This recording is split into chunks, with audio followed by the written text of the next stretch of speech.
সারা বাংলাদেশে সকল মানুষকে যারা মানুষ হিসেবে মনে করে নাই, বাংলাদেশের স্বাধীনতা সার্বভৌমত্বকে যারা বিদেশের কাছে বিক্রি করে দিয়েছিল, তাদের মধ্যে এমন মিথ্যাবাদী যে মিথ্যাচার তারা শুক্রনামা হয়ে করেছিল, সেই জায়গায় এত লাখ ওলামায়ে-কেরামদের সামনে কেমন নির্লজ্জভাবে বলেছিল সাতনায় কোনো হতাহতের ঘটনা ঘটে নাই। আমরা সেদিন মুখে তালা দেওয়া ছাড়া উপায় ছিল না, প্রতিবাদ করার কোনো ভাষা ছিল না।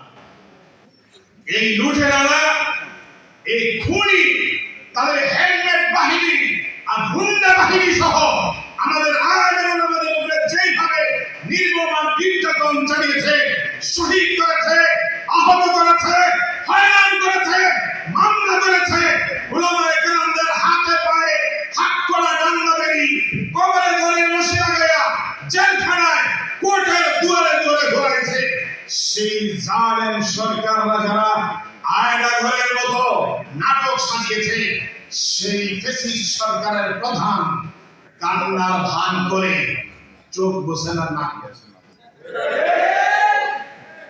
কান্দের মধ্যে চোখ বসে হলো না। জনগণ তোমার এই নাটক পর্যবেক্ষণ করেছে, সিনেমার নায়ক নায়কদের তুমি হার মানাইতে পারো। তোমার মতো নির্লজ্জ বেহায়া কোন লজ্জা সরবে আবার বাংলাদেশে আসতে চাও? লজ্জা করে না? হেফাজত শুধু দ্বীনের মুহাফেজ নয়, রাষ্ট্র মুহাফেজ।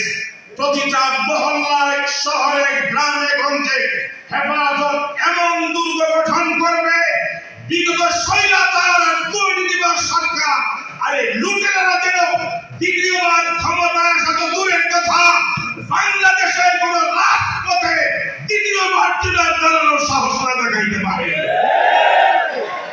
আমার সংগ্রামী বন্ধুরা, অরাজনৈতিক সংগঠন যদিও হয় হেফাজত ইসলাম বাংলাদেশ, তবু রাষ্ট্র ক্ষমতায় কে আসবে না আসবে সেটা নির্ধারণ করবে হেফাজত ইসলাম বাংলাদেশ। বিগত ফ্যাসিস্ট সরকারের সময় ইসলাম এবং মুসলমান, কোরআন এবং সুন্নাহ এবং রাজনীতিতে যে অপব্যাখ্যা দিত, ওয়াজ মাহফিলে যে ধরনের অপতৎপরতা চালিয়েছে, আমরা দেখতে পাচ্ছি যারা ক্ষমতায় আসার স্বপ্ন দেখছেন, তাদের মধ্যে কেউ কেউ ইসলাম আর রাজনীতিকে আলাদা করতে চায়, ওয়াজ মাহফিলে ব্যঙ্গাত্মক কথা বলতে চায়। পরিষ্কার ঘোষণা, ইসলাম এবং মুসলমানদের স্বার্থ যাদের দ্বারা সংরক্ষিত হবে না, তারা কোনোদিন বাংলাদেশের ক্ষমতার মসনদে বসতে পারবে না।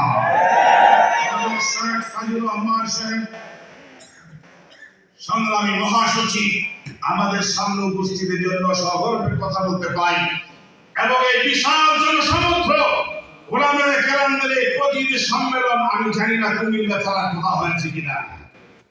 আমি দাবি জানাতে চাই, বিভিন্ন রাজনৈতিক দলেরা বিভিন্ন জনে যেমন তাদের রাজনীতির মামলা, হয়রানির মামলা, কর্মীদের ছুটানোর জন্য তারা অনেক অগ্রসর হয়ে গেছে।